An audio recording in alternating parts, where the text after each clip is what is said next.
Hello friends, welcome to Today Samayal. இன்னைக்கு நம்ம today சமையல்ல ஒரு bachelor சிக்கன் ரெசிபி தான் பார்க்க போறோம். ரொம்ப சுலபமா வேலை முடிஞ்சிரும். டேஸ்ட் வேற லெவலா இருக்கும். ஒரு முறை உங்க வீட்ல சிக்கனை இந்த மாதிரி நீங்க ட்ரை பண்ணி பாருங்க.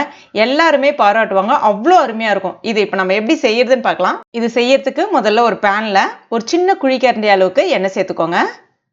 எண்ணெய் காஞ்ச பிறகு கொஞ்சமா கருவேப்பிலை இலைகளை கிள்ளிட்டு சேர்த்துக்கோங்க. கூடவே 2 பச்சை மிளகாவை நீல வாக்கில் கீறிட்டு அதையும் சேர்த்துக்கோங்க. லைட்டாக வதங்கின பிறகு 2 டீஸ்பூன் இஞ்சி பூண்டு விழுதியும் சேர்த்துட்டு ஒரு முறை இந்த மாதிரி வதக்கி விட்டுக்கோங்க. அடுத்ததான் நான் இன்னைக்கு 1/2 கிலோ அளவுக்கு சிக்கன் எடுத்திருக்கேன். எலும்பு சதை எல்லாம் கலந்த மாதிரி எடுத்திருக்கேன். சேர்த்துக்கோங்க. அடுத்ததாக 1/2 டீஸ்பூன் மஞ்சள் தூளும் சேர்த்துட்டு நல்ல ஒரு முறை வதக்கி விட்டுக்கோங்க.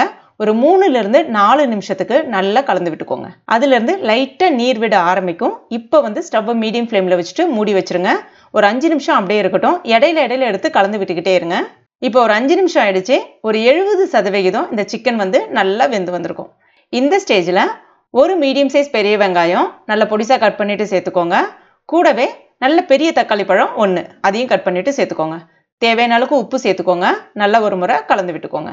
இதை இப்போ மறுபடியும் மூடி வச்சிருங்க. இடையில எடுத்து கலந்து விட்டுக்குங்க. ஒரு 3 நிமிஷம் நல்லா வேகட்டும். இப்போ 3 நிமிஷம் ஆயிடுச்சு. இப்போ இதில் ஸ்டவ்வை கம்ப்ளீட்டாக சிம்மில் வச்சுட்டு இப்போ இதில் 1 டீஸ்பூன் கொத்தமல்லி பொடி, 1/2 டீஸ்பூன் மிளகாய் பொடி, 1/2 teaspoon garam masala, 1 teaspoon சீரகப்பொடி, 1/2 teaspoon மிளகு பொடி எல்லாத்தையும் சேர்த்த பிறகு லைட்டாக ஒரு முறை இந்த மாதிரி கலந்து விட்டுக்கோங்க. ஸ்டவ்வை கம்ப்ளீட்டாக சிம்மில் வச்சுக்கோங்க. ஒரு 3லிருந்து 4 நிமிஷம் அப்படியே இருக்கட்டும். கலந்து விட்டுக்கிட்டு இருங்க. இப்போ பாருங்கள், நல்லா உங்களுக்கு இந்த மாதிரி சூப்பராக கிடைக்கும். அந்த பச்சை ஸ்மெல் எல்லாமே போயிட்டு உங்களுக்கு நல்ல சிக்கன் நல்லா வெந்து நல்ல ஒரு வாசனையாக சூப்பராக ரெடி ஆகிருக்கும். இப்போ கடைசியாக கொத்தமல்லி இலைகள் தூவிட வேண்டியதான். அவ்வளோதான். நல்லா மணக்க சூப்பரான பேச்சுலர் சிக்கன் ரெடி ஆகிடுச்சு. இது ரொம்ப ஈஸியான ரெசிபி தான். தண்ணிலாம் நீங்கள் எதுவுமே சேர்க்க வேணாம். அந்த சிக்கனில் இருக்கக்கூடிய தண்ணியிலே அழகாக கம்ப்ளீட்டாக வெந்து வரும். சிக்கன் ரொம்ப நல்லா சாஃப்டாக இருக்கும். கடைசியாக கடாயில் சூடான சாதத்தை போட்டு பிசைஞ்சு சாப்பிட்டிங்கன்னா வேறு லெவலாக இருக்கும். கண்டிப்பாக உங்கள் வீட்டில் ட்ரை பண்ணி பாருங்கள்.